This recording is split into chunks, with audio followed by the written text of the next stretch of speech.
Let me come to you immediately, Hope. First of all, give us your report card.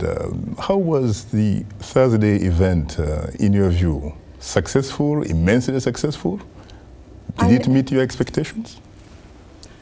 I think it was very successful.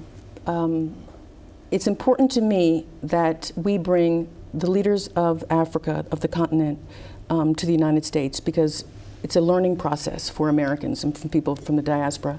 And so to have former heads of state, very important former leaders like President Obasanjo and President Kufuor, and then also to have the chairman of the African Union representing that body for the Sullivan Foundation was very, very significant for us, because in celebrating Africa, I believe when people can see the presidents and see the leaders, it makes all the difference, and when you're just talking about it. But when they see a president, just like our president, you know, it speaks to you in a different way, more powerful way.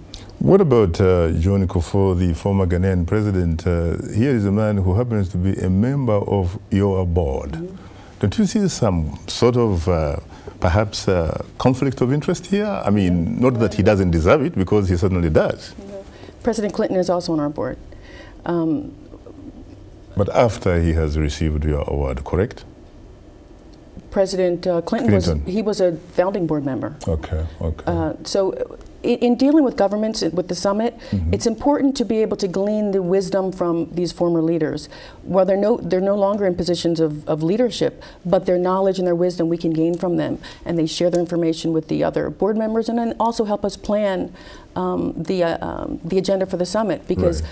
Who can speak better to what nations need than someone who has served in the capacity of leading a government? What about the chairman of the African Union? We're talking about Theodore Obiang Nguema. A lot of controversy, Hope. A lot of people were calling in, as a matter of fact, asking, wait a minute. He's the chairman of the African Union. That is correct.